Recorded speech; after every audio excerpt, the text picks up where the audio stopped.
बिस्मिल्लाहिर्रहमानिर्रहीम। Lecture number 28, Monday, फरवरी 2024।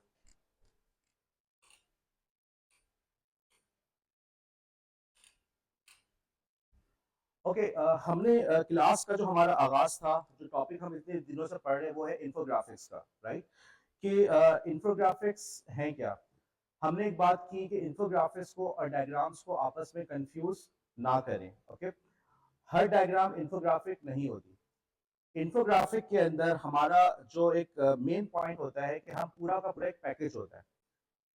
ये जो होती है वो यकीनन यूजफुल होती है, टीचिंग एड के तौर पे आप उसको इस्तेमाल कर सकते हैं क्लास के अंदर। लेकिन ड्राइंग को बगैर किसी एड के, बगैर किसी टीचर के, बगैर किसी बुक के डिस्क्रिप्शन के आप नहीं समझ पाते, जिसकी एक मिसाल आपके सामने मौजूद है। ठीक, उसके मुकाबले में अगर इसी का काउंटर पार्ट हम लेते हैं, इसी एग्जाम्पल को इन्फोग्राफिक में देखते हैं, तो हमें नजर आता है कि इन्फोग्राफिक पूरा का पूरी पूरी कहानी अलग से लेकर ये तक उसके अंदर वो समझा रहा है। वही तस्वीरें हैं, वही कलर्स हैं, वही टेक्स्ट है, लेकिन उस टेक्स्ट को, उस तस्वीर को, उस कलर को इस तरीके से इस्तेमाल किया है कि बात पूरी की पूरी समझ में आ जाए। फिर हमने यहाँ पे बात हमने शुरू की थी कि इन्फोग्राफिक एग्जाम्पल भी दे दी कि जी ग्राफिक्स भी होते हैं, टेक्स्ट भी है, कलर्स भी हैं, ठीक है, तस्वीर भी उसके अंदर मौजूद है। फिर हमने बात शुरू की कि यार हम क्यों अपनी इस इन्फोग्राफिक के ऊपर इतनी मगजमारी कर रहे हैं। आप लोग अभी तक प्रैक्टिकम पे नहीं गए, लेकिन जो लोग प्रैक्टिकम पे जा चुके हैं, अगर आप उनसे पूछें वो यही बताएंगे कि क्लास के अंदर स्टूडेंट्स को समझाने का इससे अच्छा शायद कोई तरीका होता ही नहीं है। क्लास जितनी ही डिस्ट्रप्टिव हो, बच्चे जितने ज्यादा डिसइंटरेस्टेड हो, क्लास जितनी रॉडी हो, मैनेज करना मुश्किल हो, जहाँ टीचर कोई चार्ट वगैरह निकाल के लेकर आता है, बोर्ड को यूज करना शुरू करता है, बच्चों को फौरन उसमें इंटरेस्ट हो जाता है। तस्वीरों के अंदर हर किसी को इंटरेस्ट होता है। आप उन्हीं डायग्राम्स को आप अगले लेवल पे ले जाके इन्फोग्राफिक्स बना लो, तो आपका स्टूडेंट जो है उसके अंदर उससे भी ज्यादा दिलचस्पी लेगा। हमने यहाँ पे साइंटिफिक फैक्ट्स की बात की कि यार हमने ये चीज नोट की है कि हमारा जो ह्यूमन माइंड है, ये साइंटिफिक स्टडी है, वो तस्वीरों को 13 मिली सेकेंड के अंदर ऑन एवरेज आइडेंटिफाई कर लेता है। उसके मुकाबले में जब हम टेक्स्ट पे जाते हैं तो टेक्स्ट को समझने के लिए इंसानी जहन को 200 मिली सेकेंड तक लग जाते हैं। कहाँ 13, कहाँ 200। और यही चीज आपको अपने स्टूडेंट्स में नजर आएगी, जहां आपने तस्वीरें वगैरह क्लास में यूज करना शुरू की, आपका जो स्टूडेंट है वो पहले से ज्यादा दिलचस्पी लेना शुरू कर देता है। अच्छा, अब यहाँ पे एक और बात हमने बीच में शुरू की जो जिसका ताल्लुक था डिजिटल लिटरेसी से, कि यार आप ये ना समझें कि आज के इस दौर के अंदर किसी भी चीज का नेट पे होने का मतलब ये नहीं कि वो चीज वेरीफाइड है। हर चीज के लिए वेरीफाई करना जरूरी है। मैंने जब इस टॉपिक को रिसर्च करना शुरू की तो मुझे पता चला कि लोगों ने नेट पे लिखा हुआ था कि जी आप जो है ह्यूमन माइंड जो है वो तस्वीरों को 60 टाइम्स जल्दी आइडेंटिफाई कर लेता है, और कहीं पे लिखा हुआ था 60,000। जब मैंने इसको डिटेल में सर्च किया तो पता चला कि ना 60 टाइम्स की कोई वेरिफिकेशन है साइंटिफिक स्टडी में, और ना ही 60,000 टाइम्स की। ठीक है, दोनों की कोई साइंटिफिक एविडेंस मौजूद नहीं था। बस ये लोगों ने ऐसी एक बात कर ली, जैसे किसी ने कहा कि जी फला डिश वॉशिंग पाउडर से बर्तन ज्यादा अच्छे धुलते हैं। अब वही चीज जो है बस हर कोई उसी को दोहरा रहा है, बस एक बात आम हो गई। तो 60 टाइम्स हो या 60,000 टाइम्स हो, कोई उसकी साइंटिफिक एविडेंस नहीं था। जो साइंटिफिक एविडेंस था वो आपके सामने मौजूद है। आपके लिए जरूरी है, डिजिटल लिटरेसी का हिस्सा है कि आप तमाम अपनी इंफॉर्मेशन को वेरीफाई करना सीखें। किसी भी बात के ऊपर आंख बंद करके यकीन ना करें। हम आगे चल के इंशाल्लाह मिस इन्फॉर्मेशन, डिसइंफॉर्मेशन पे बात करेंगे, जहाँ पे हम ये बात इस डिटेल में देखेंगे कि हमें ये चीज नजर आएगी कि यार आज के इस दौर के अंदर हर बात को वेरीफाई करना कितना जरूरी है। एक गलत बात बहुत तेजी से फैल जाती है, नंबर वन। अब बाज लोग ऐसे बैड एक्टर्स हैं, ऐसे गलत काम करने वाले हैं जो चाहते हैं कि लोगों के अंदर गलत इंफॉर्मेशन फैले। अब सही क्या गलत क्या इसको आइडेंटिफाई करना आपका काम। फिर इसी तरीके से हमने बात की, हम जो कुछ भी लिख रहे हैं, जो भी तस्वीर इस्तेमाल कर रहे हैं, सबकी सबकी साइटेशंस लाजमन आप दे। मैंने जितनी भी साइटेशंस, जितनी भी स्लाइड्स इस्तेमाल की, हर स्लाइड के अंदर आपको उसकी साइटेशन, उसकी एट्रीब्यूशन मिल रही है कि ये मैंने कहाँ से ली है। ऐसा ना करें कि नेट से आप अंधाधुंध चीजों को उठा के कॉपी करते रहें और जो असल क्रिएटर है उसको क्रेडिट देना आप भूल जाएं। उसके बाद फिर हमने बात शुरू की कि यार हम ड्राइंग की या इन्फोग्राफी की इंपॉर्टेंस इस वजह से भी है कि जो हम तारीख का जब जायजा लेते हैं तो हमें नजर आता है कि इंसानी तारीख की जो अर्लियर एविडेंस है उसमें हमें केव पेंटिंग्स मिलती हैं 46,000 साल पहले की। ठीक है, आज से 46,000 साल पहले हमारे पास एविडेंस मौजूद है कि लोग ड्राइंग कर रहे थे, और ये वो एविडेंस है जो हम तक पहुंचा। एन मुमकिन है उससे पहले से लोग इस तरह से पेंटिंग्स वगैरह कर रहे हो। उसके मुकाबले में तहरीर का, रस्मुल खत का जो फन हम तक पहुंचा है, वो हमें नजर आता है सिर्फ 3200 बीसी, ओके, बिफोर क्राइस्ट। और अभी अभी के 2000 साल मिला लो, हजरत ईसा अलैहिस्सलाम के पैदाइश को 2000 साल हो चुके हैं ना, राइट? तो ये कुल कितना बन जाता है? 5200 ईयर्स पहले। तो कहाँ 46,000, कहाँ 52,000, 5200, कितना फर्क है 5200 और 46,000 में। तो इसकी एक बड़ी वजह क्या थी कि रस्मुल खत जो है उसकी इंसानी जहन, इंसानी तहजीब में रस्मुल खत को यूज करने की सलाहियत पैदा होना एक बहुत बड़ी लीप थी।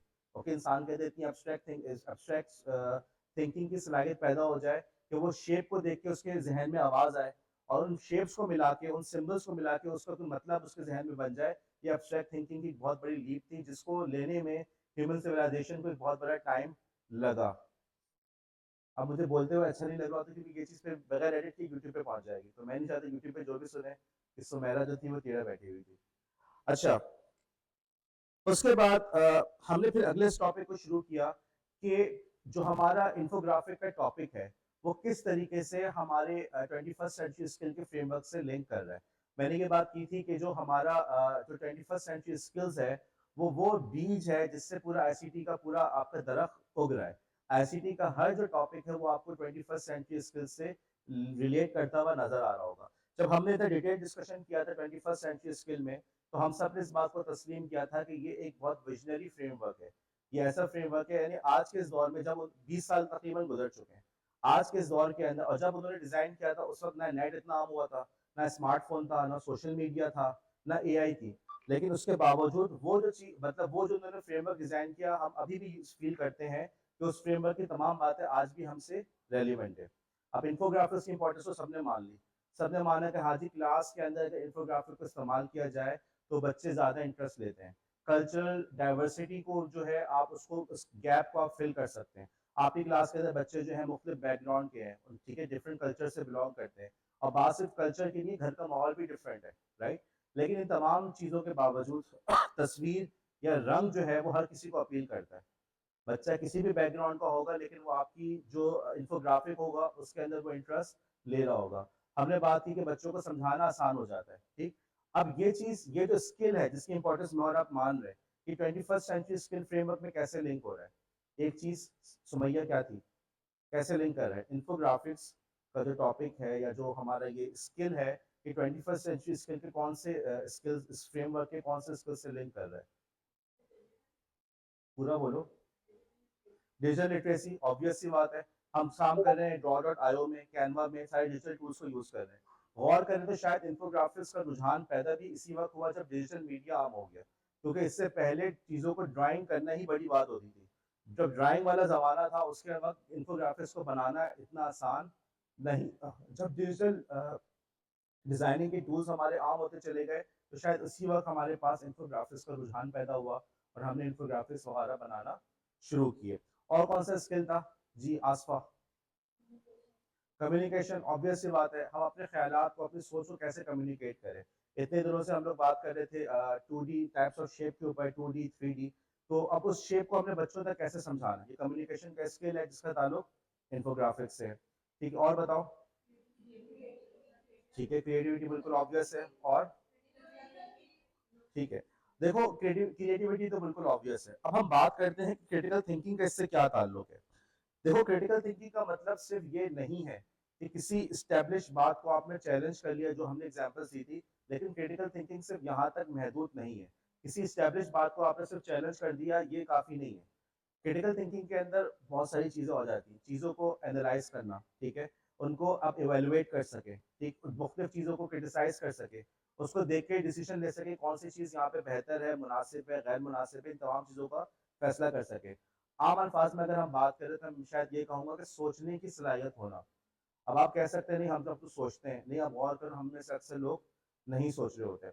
आप देखो कि जब हमारा स्टूडेंट होता है, जब मैट्रिक वगैरह का पेपर देने जाता है, तो बाज़ दफ़ा अच्छे टीचर्स उसको गाइड करते हैं कि जी पेपर देना तो बेटा दोनों तरफ से जगह छोड़ना, ठीक है, बड़ी बड़ी हेडिंग डालना, कोशिश करना कि सवाल सीक्वेंस में करो, ताकि जो तुम्हारा चेकर है, चेकर के लिए तुम्हारी कॉपी को करना आसान हो, चेक करना आसान हो, और बीच में कोई सवाल स्किप ना हो जाए।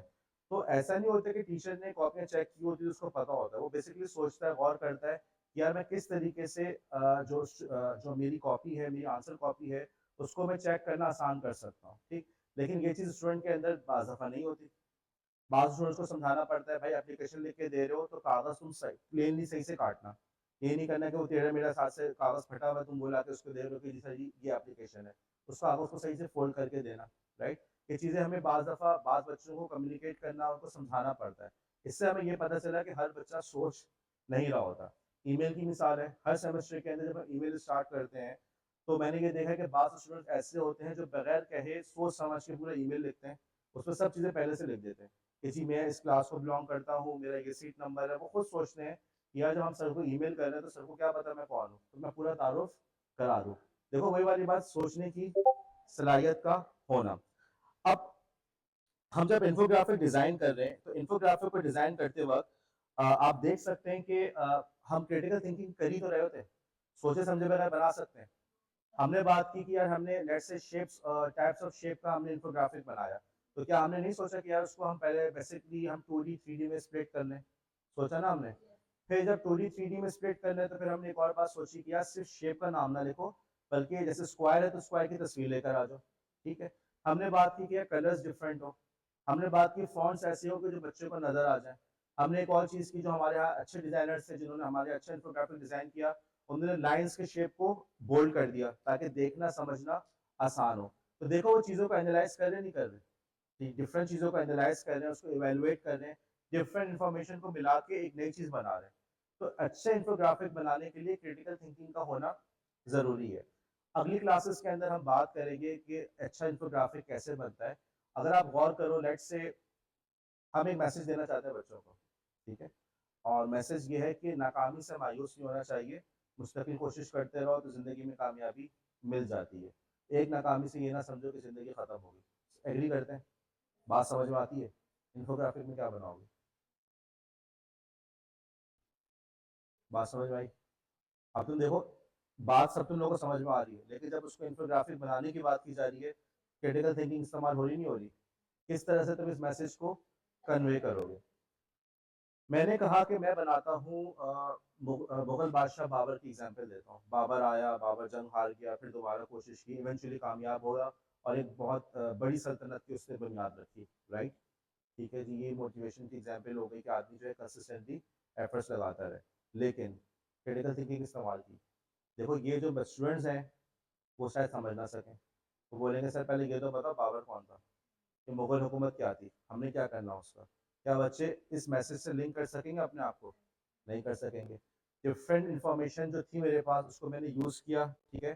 कंबाइन करके मैंने एक नई चीज़ को डिज़ाइन करने की कोशिश की और यहाँ पे क्रिटिकल थिंकिंग को इस्तेमाल किया। मैंने एक और एग्ज़ाम्पल दी, मैंने कहा चलो ऐसा करता हूँ मिसबाह उल हक की एग्ज़ाम्पल देता हूँ। मिसबाह साहब क्रिकेट टीम में थे, लोग उनका बड़ा मज़ाक उड़ाते थे कि टुक-टुक खेलता है। याद है आप लोग को? और शाहिद अफरीदी के मुकाबले में हमेशा मिसबाह उल हक का कंपैरिजन होता था।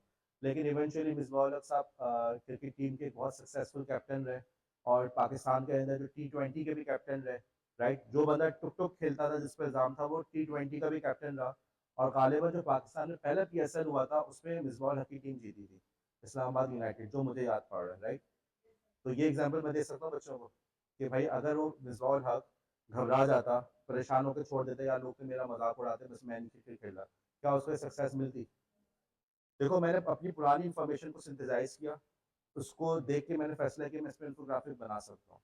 लेकिन अब मैंने दोबारा इस पे इवैल्यूएट किया। मैंने सोचा कि यार आज से शायद 5 साल या 10 साल के बाद बच्चे को पता ही ना कि मिसबाह उल हक कोई था। ठीक है? वक़्त के साथ-साथ उस वक़्त की जो पहले की माज़ी की मशहूर शख्सियात होती हैं, वो गुमनाम होती चली जाती हैं या बच्चों से वो इतनी रिलेटेड नहीं रहती। आज पुराने जो लोग होंगे उनको शायद रमीज़ राजा या सरफ़राज़ नवाज़ इस किस्म के नाम आज भी याद भी हों और उनको वो एडमायर भी करते हों। लेकिन नई जो नस्ल होगी उसको वो कहेगी अच्छा भाई वी डोंट नो, पता नहीं कौन था, राइट? तो मुमकिन है मुसबाह उल हक बच्चों को इतना अपील ना करे। तुम्हें समझ में आ रहा है किस तरीके से हम एक अच्छे इन्फोग्राफिक को डिज़ाइन करने के लिए बार-बार हम सोच समझ के एक बेहतर डिज़ाइन बनाने की कोशिश कर रहे हैं। अब यहाँ पे समझ में यहाँ पे ये बात हमारी समझ में आ गई कि एक इन्फोग्राफिक का क्रिटिकल थिंकिंग के स्किल से क्या ताल्लुक है। उसके बाद अब हम शुरू करते हैं अपना नेक्स्ट टॉपिक। हम डिस्कस करने की कोशिश करते हैं कि एक अच्छे इन्फोग्राफिक को डिज़ाइन करने के क्या स्टेप्स हो सकते हैं, राइट? हम सोचते हैं, गौर करने की कोशिश करते हैं। आपका क्या ख्याल है? अपने ज़हन में बताओ। बल्कि एक काम करो, चलो भाई बात है मेरे बैग में रखे हुए, चलो यहीं से खैर शुरू करते हैं। हाँ जी, आप बताओ रमशा, आपके ख्याल में क्या होगा, पहला स्टेप क्या होगा अगर आपसे कहा जाए आपने एक इन्फोग्राफिक को डिजाइन करना, तो पहला स्टेप आपका क्या होगा?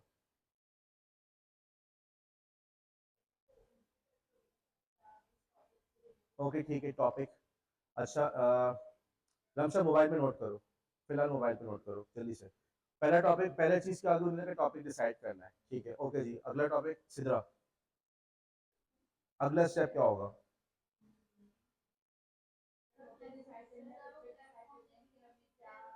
टॉपिक डिसाइड कर लिया ना, रमशा ने कर लिया टॉपिक डिसाइड, अगला बताओ।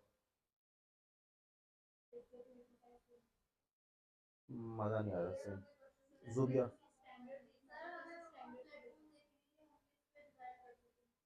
लिखो प्लेटफॉर्म, लिखो प्लेटफॉर्म। और ओके, नौरीन कहना ये चाह रही है कि हमें बच्चों का, हमें अपनी ऑडियंस को डिसाइड करना होगा। जिंदगी हमेशा बच्चों को पढ़ाते हुए नहीं गुजरेगी, राइट? आप मुमकिन है कॉलेज में भी पढ़ा है, यूनिवर्सिटी में पढ़ा है, ओके। तो आपको अब मुमकिन है अपने टीचर्स के लिए, अपने स्कूल के टीचर्स के लिए कोई वर्कशॉप वगैरह डिजाइन करें। तो आप सबसे पहले का वर्ड काट दो जरा। आप ऑडियंस को डिसाइड करोगे कि ऑडियंस क्या है। टॉपिक हो गया, ऑडियंस हो गया।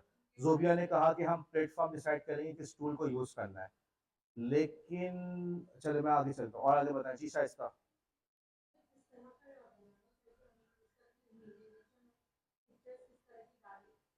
शाइस्ता कहना चाह रही है कि रिसर्च करेंगे, ठीक है, हम नेट पे बैठ के सर्च करेंगे कि यार इस पे दूसरे लोगों ने कैसे बनाया, ताकि हमें इंस्पिरेशन मिले।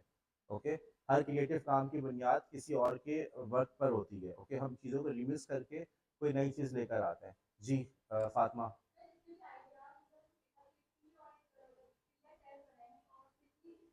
ठीक है, स्केचिंग करेंगे पेपर के ऊपर, और बताएं।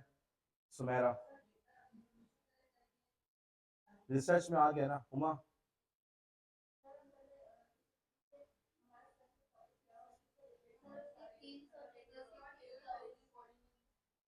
ठीक है, टॉपिक को लेकर हम उसको एनालाइज करेंगे, ठीक है।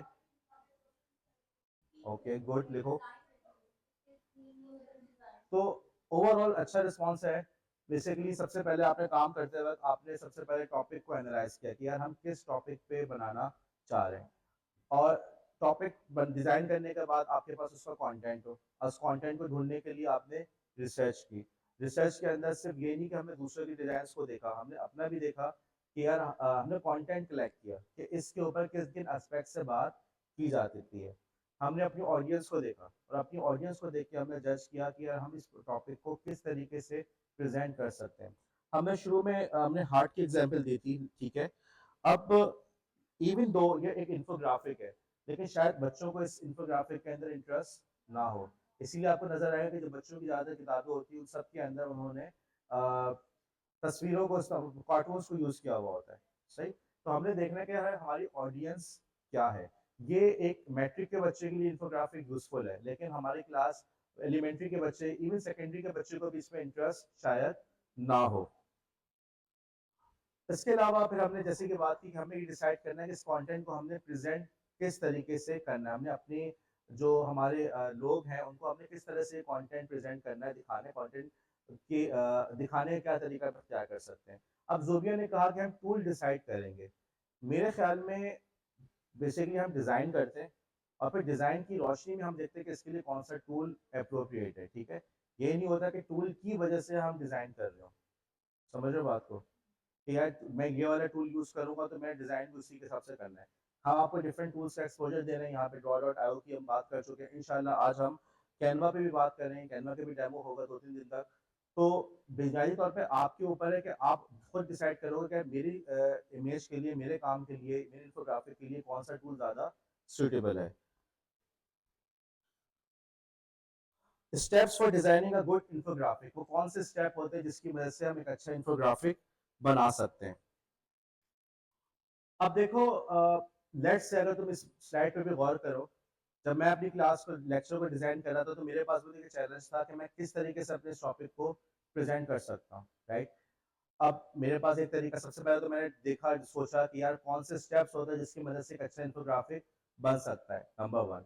और जब मेरे पास वो आ गया, उस इंफॉर्मेशन को मैंने प्रेजेंट कैसे करना है, प्रेजेंटेशन के लिए मैंने कौन सा स्टाइल चूज किया जो आपको यहाँ पे नजर आ रहा है। मुमकिन है आप लोग ये काम करें, शायद आप लोग 1 2 3 4 इस तरह से स्टेप बाय स्टेप लिखते चले जाएं, ठीक है। मुझे ये ज़्यादा डिज़ाइन ज़्यादा बेहतर लगा। आपने अपना ऑडियंस डिसाइड किया, ऑडियंस मेरी कौन सी है, ठीक, टॉपिक कौन सा है, किस लिए कर रहे हैं, क्या सिखाना चाह रहे हैं, क्या समझाना चाह रहे हैं, कंटेंट आपका क्या होगा, आपने रिसर्च की उसके ऊपर। फिर आपने एक और चीज़ की कि यार उसका फॉर्मेट क्या होगा। देखो मैं प्लेटफॉर्म नहीं कह रहा, मैं टूल की बात में फॉर्मेट की बात कर रहा हूँ। फॉर्मेट कौन सा होगा। हम लोग ने बात की थी, हम लोग बात कर रहे थे हमारा एक डिजाइन पे हम लोग ने क्लास के अंदर बनाया टाइप्स ऑफ शेप्स का, राइट। टाइप्स ऑफ शेप के लिए हमने कौन सा डिजाइन यूज किया, हिरार्किकल डिजाइन यूज किया था, हिरार्की बनाई थी। हिरार्की कहते हैं उसको कि ऊपर एक ब्रांच है, फिर उससे दूसरी ब्रांचेस निकलनी है, फिर आगे। एक और टॉपिक हो सकता है लेट्स से एनिमल किंगडम का। एनिमल किंगडम अगर आप बना रहे हो कि जी एनिमल, उसकी कौन सी टाइप है, बर्ड्स, बर्ड्स, मैमल्स, रेप्टाइल्स और एम्फीबियंस, ठीक है। ये अब बन गई कैटेगरीज। फिर आगे उनकी बर्ड्स के अंदर आपने उनकी डिफरेंट एग्जांपल दिखा दी। शायद वही जो है हायरार्की वाला स्टाइल था कि एक और फिर उससे ब्रांचेस निकलनी है, शायद ये वाला स्टाइल ज्यादा बेहतर हो, राइट। लेकिन अगर हम बात करें वाटर साइकिल की, वाटर साइकिल, क्या वाटर साइकिल के लिए सर्कल वाला डिजाइन ज्यादा बेहतर है, ठीक है। आप में डिसाइड करना है कि जो मैं स्लाइड शो या जो सॉरी मैं जो टॉपिक को इंफोग्राफिक बना रहा हूँ उसको प्रेजेंट करने का ज्यादा अच्छा तरीका कौन सा है, किस तरीके से, किस सूरत में मैं उसको ज्यादा अच्छी तरीके से प्रेजेंट कर सकता हूँ।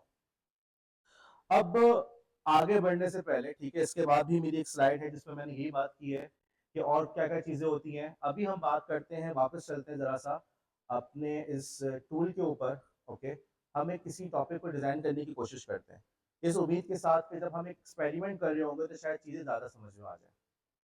जो टॉपिक मेरे जहन पे है, जिसका इंफोग्राफिक मैं इस वक्त बनाना चाहता हूँ, वो है फ्रैक्शंस, ठीक है। हम फ्रैक्शंस पढ़ाना चाह रहे हैं, ठीक है। आसफा कौन सी क्लास को फ्रैक्शंस पढ़ाओगी, क्लास 5, ठीक है, यानी एलिमेंट्री प्राइमरी स्कूल का बच्चा, ठीक है। टॉपिक आ गया हमारे पास, ठीक है। चलो ग्रेड 2, ठीक है। अच्छा उसमें क्या क्या पढ़ाओगे, सदफ सगीर, कौन सा टॉपिक डिसाइड किए, फ्रैक्शंस का। जी मैमूना क्या पढ़ाओगे, डिनोमिनेटर कौन सा, गुड, एक्सीलेंट, और क्या पढ़ाओगी, और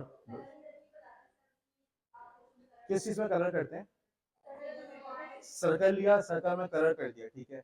मेरे पास कंटेंट भी आ गया, एक ही हद तक मैं डिसाइड कर लिया, न्यूमरेटर, डिनोमिनेटर और सर्कल्स वगैरह शेप को मैंने कलर करके मैं बता दूंगा पार्ट्स जो हैं ये आ रहे हैं, ठीक है।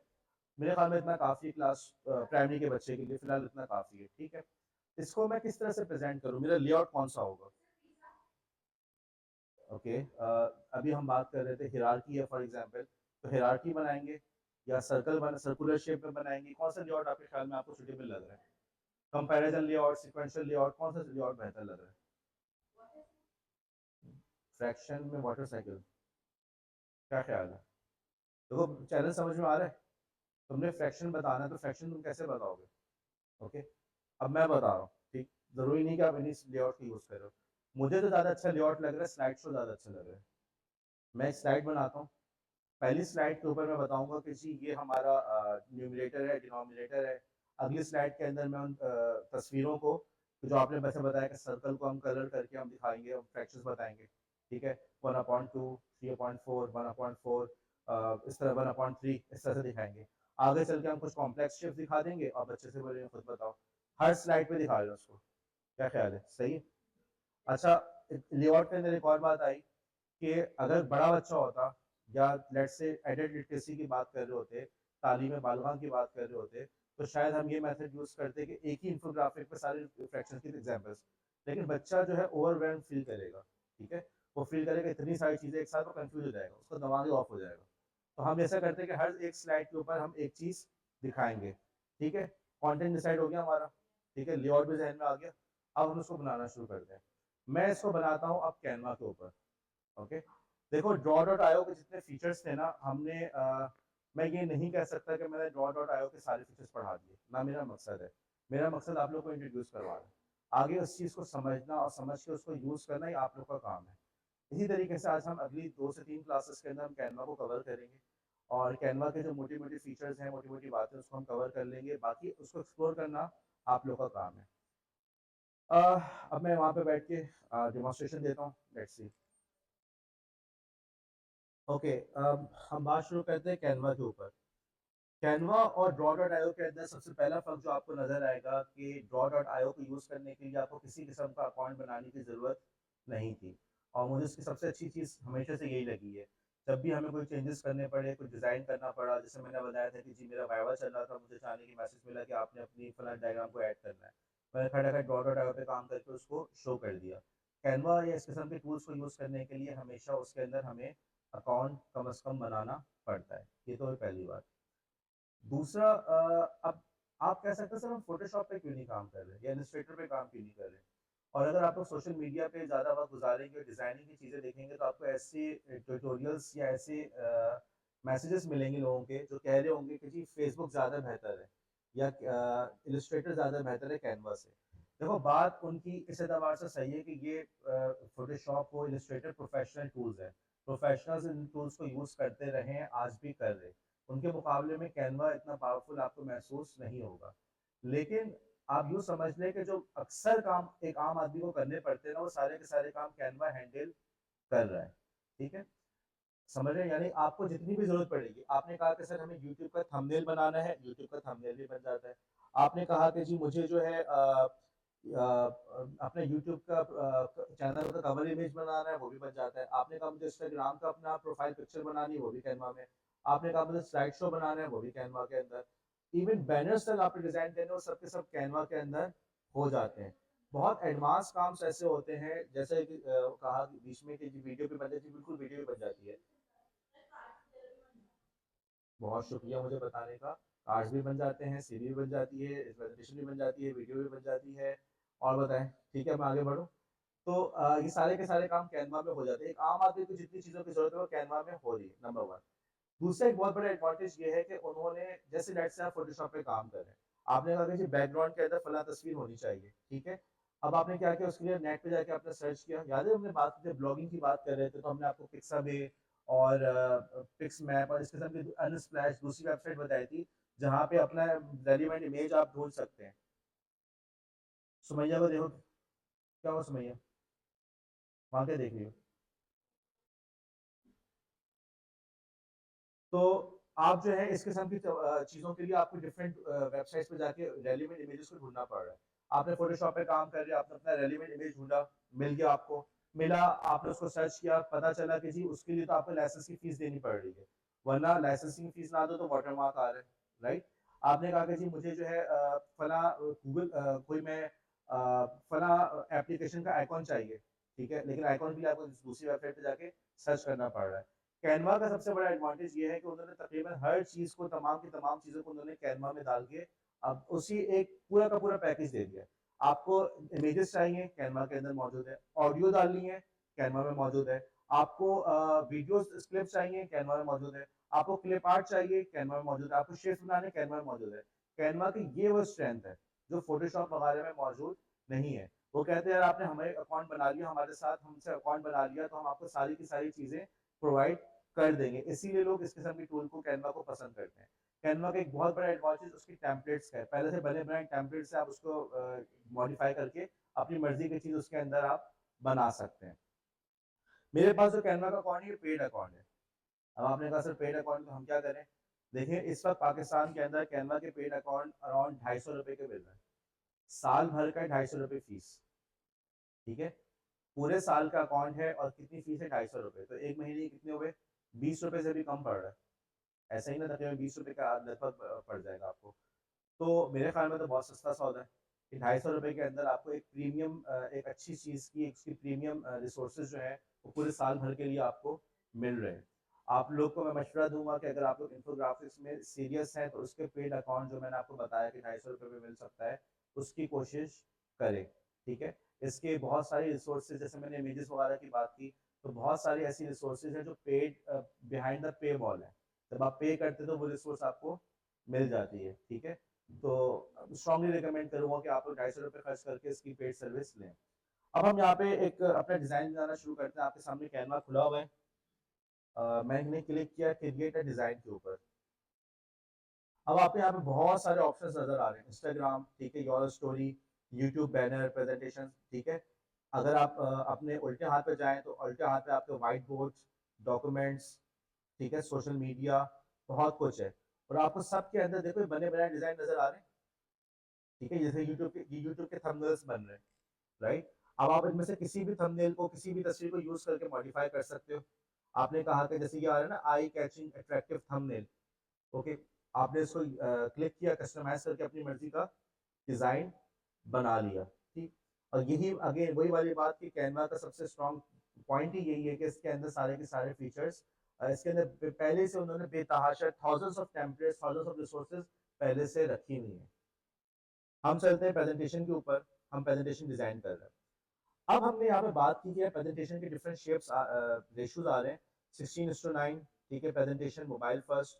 बुनियादी तौर पे फ़र्क ये होता है मोबाइल फर्स्ट के अंदर कि वो लैंडस्केप मोड में होता है, सही है। और 16:9 जो आपको पहला ऑप्शन नज़र आ रहा है वो लैंडस्केप मोड के अंदर है, और मोबाइल वाला जो है वो पोर्ट्रेट मोड के अंदर है, ठीक। इसके अलावा प्रेजेंटेशन के लैंडस्केप के अंदर एक और रेशियो भी है 4:3 का। ये जो हमारा चल रहा है ये भी 4:3 चल रहा है। ज़्यादातर जो अभी तक जो मेरा एक्सपीरियंस रहा है, बहुत कम ही ऐसे प्रोजेक्टर्स मुझे नज़र आए जहाँ पे 16:9 वाला रेशियो चल सके, क्योंकि 16:9 का मतलब ये होता है कि बहुत चौड़ा होता है, उसकी स्क्रीन काफ़ी महंगी आती है और हर किसी के पास उसकी इतनी जगह होती भी नहीं है। तो अब देखो ये वही वाली बात कि आपने अपनी ऑडियंस को डिसाइड किया कि जो आपकी ऑडियंस है उनको कौन सा, वो किस तरीके से इंफॉर्मेशन को कंज्यूम कर रहे होंगे, ओके। आपने लेट से 16:9 की प्रेजेंटेशन बना के ले गए, और आपको टीचर ने कहा कि प्रेजेंटेशन बना के लेकर आपने 16:9 के रेशियो पे बनाई, और जब आप सीपीटी में गए तो वो चल ही नहीं रही, मतलब चल तो जाएगी लेकिन फट रही होगी, सही से नजर नहीं आ रही होगी, क्यों? सीपीटी या यहाँ का हमारा प्रोजेक्टर 4:3 वाला चल रहा है। क्लासरूम में लेकर गए, बच्चे ने कहा कि आई डोंट नो क्लासरूम के अंदर आप किस तरीके से प्रेजेंटेशन दिखा रहे हैं, मुमकिन है आपने अपने घर के लिए कंटेंट दिया हो तो शायद वहाँ पे आप मोबाइल फर्स्ट वाला यूज करें।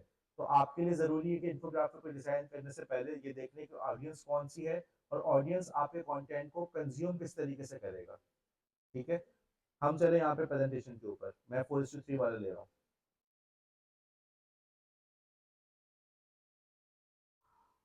डिजाइन खुल गया मेरे सामने। बतूल, आपके ख्याल में इसका, इस फाइल का मैं नाम कैसे सेट कर सकता हूँ? हाँ, फाइल खुल गई ना मेरे सामने, आपके सामने। कहाँ पे क्लिक करूंगा तो नाम सेट हो जाएगा? ऊपर करें, कहाँ ऊपर क्या?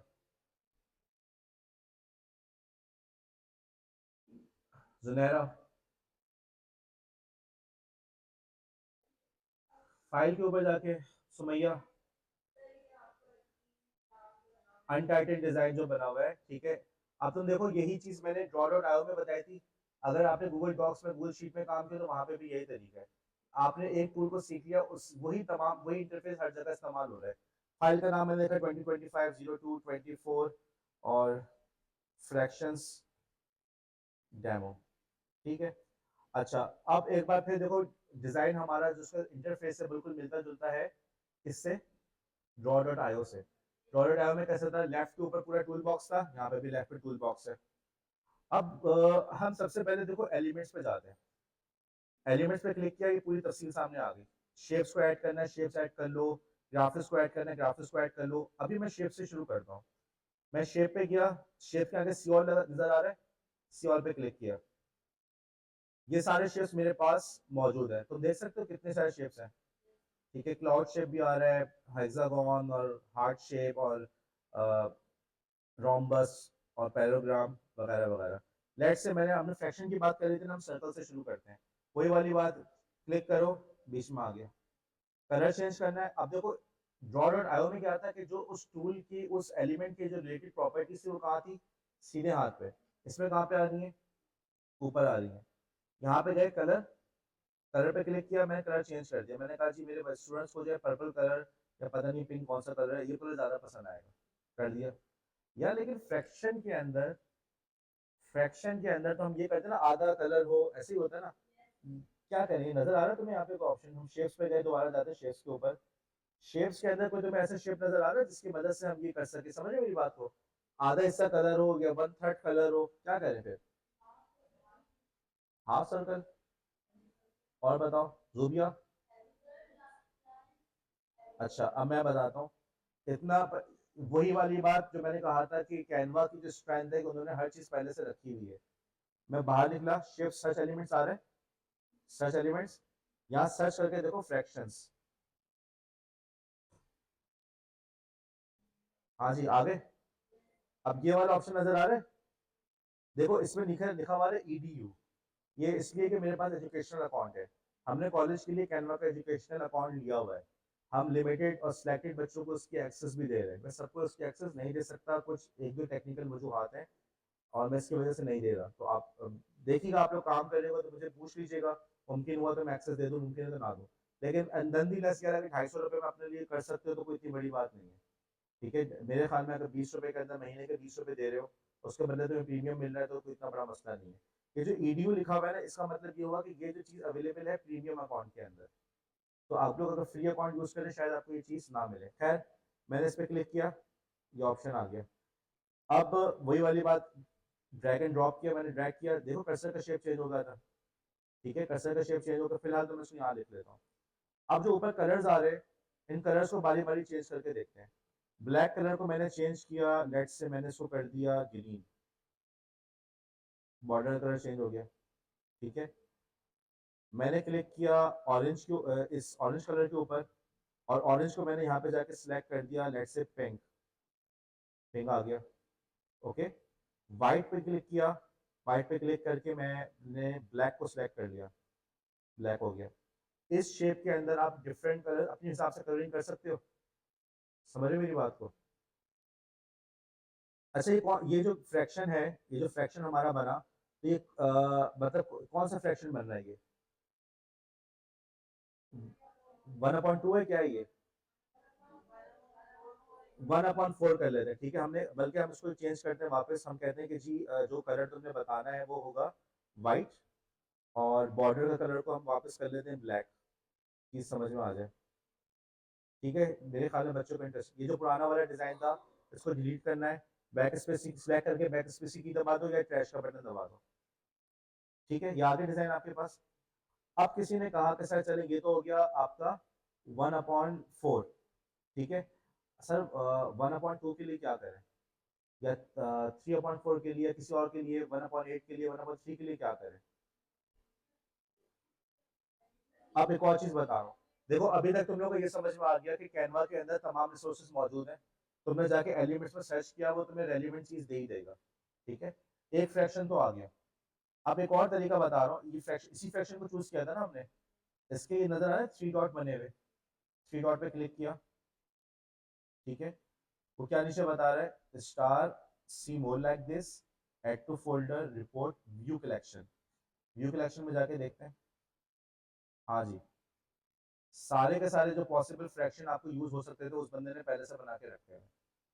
ठीक है, मैं लेट्स से इस वक्त मैं ले लेता हूँ इस वाले फ्रैक्शन को, या इसको ले लेता हूँ।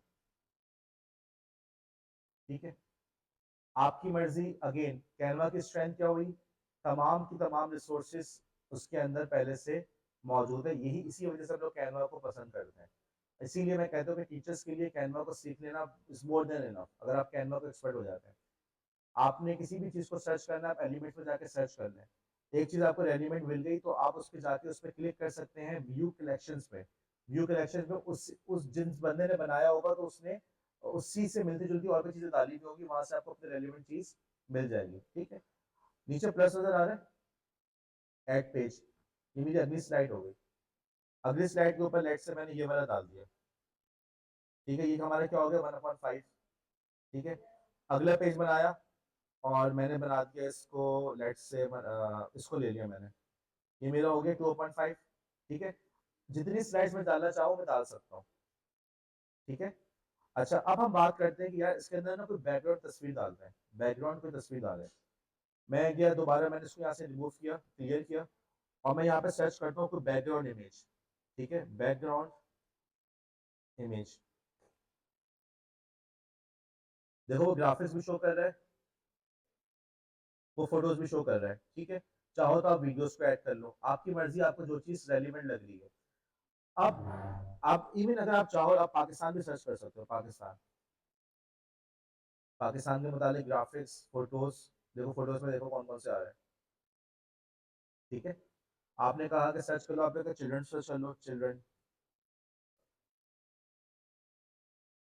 लेट्स से ये तस्वीर आई, शायद आपके स्टूडेंट को इस किस्म की तस्वीर में ज़्यादा दिलचस्पी हो जाए, बैकग्राउंड। अब आपने कहा सर इस तस्वीर को बैकग्राउंड पे कैसे भेजना है, राइट क्लिक किया, सेट इमेजेस बैकग्राउंड। ठीक है, आई डोंट नो, मुमकिन है तो आप डिसाइड करो कि शायद आपके बच्चों को, आपके स्टूडेंट्स को इस किस्म की तस्वीर ज़्यादा पसंद आए। अगली स्लाइड पे गए, हमने कहा कि यहाँ पे हम कुछ डिफरेंट बैकग्राउंड यूज करते हैं। एक चीज ट्राई करते हैं, एब्स्ट्रैक्ट बैकग्राउंड, एब्स्ट्रैक्ट बैकग्राउंड को सर्च करते हैं। हाँ जी, ये सारे एब्स्ट्रैक्ट बैकग्राउंड नजर आ रहे हैं, इस वाले को ट्राई करें, इसके अंदर जाके देखते हैं। इसमें मैं डॉट पे गया, डॉट, व्यू कलेक्शन, सारे मिलते जुलते डिजाइन आ गए। शायद शायद बच्चों को ये वाला डिजाइन ज्यादा पसंद आए। ठीक है, अगेन राइट क्लिक किया, सेट इमेजेस बैकग्राउंड। ओके, इतने में मुझसे कहा मैमूना ने कहा नहीं सर ये पसंद नहीं आ रहा। हमने चेंज कर दिया, हम इस डिजाइन को क्लिक किया, इस पे क्लिक किया, राइट क्लिक किया, कौन सा ऑप्शन पे जाएंगे, रिप्लेस बैकग्राउंड। ठीक, आगे चलते हैं, अगली स्लाइड पे पहुंचे, हमने कहा ये वाले बैकग्राउंड को यूज कर लो। हाँ जी, बात समझ में आई। आज की इस क्लास के अंदर हमने बात की कैनवा के ऊपर, हमने इन्फोग्राफिक्स की बात की और हमने कोशिश की कि हम ये सीखें कि किस तरीके से हम एक इफेक्टिव इन्फोग्राफिक को डिज़ाइन कर सकते हैं। उसके स्टेप्स, हमारे पास पॉसिबल स्टेप्स क्या हैं। हमारा जो एक पॉसिबल स्टेप था, जो हमने स्टेप्स की बात की, तो एक स्टेप हमारा था कि हम अपने कंटेंट को, टॉपिक डिसाइड करें, ऑडियंस डिसाइड करें, कंटेंट को हम लेकर आए, कंटेंट को एनालाइज करें, सिंथेसाइज करें, डिज़ाइन को एवेलुएट करें, और हम उसी की कोशिश कर रहे हैं। नेक्स्ट क्लास के अंदर भी इंशाल्लाह हम इसी फ्रैक्शंस के टॉपिक को एक्सप्लोर करेंगे, और उसके दौरान हम कैनवा के डिफरेंट फीचर्स को एक्सप्लोर करने की भरपूर कोशिश करेंगे। अगेन मैं यहाँ पे कैनवा का आपको एक्सपर्ट नहीं बना सकता, लेकिन थोड़ा बहुत इंट्रोड्यूस कर सकता हूँ। ये आपका काम है कि आपने इस कैनवा को, उस टूल को अच्छी तरीके से जाके समझ के उसको प्रैक्टिस करनी है। जितनी प्रैक्टिस करेंगे आपके लिए उतना ही आपको हैंड्स ऑन एक्सपीरियंस मिलेगा और कॉन्सेप्ट्स आपके क्लियर होंगे।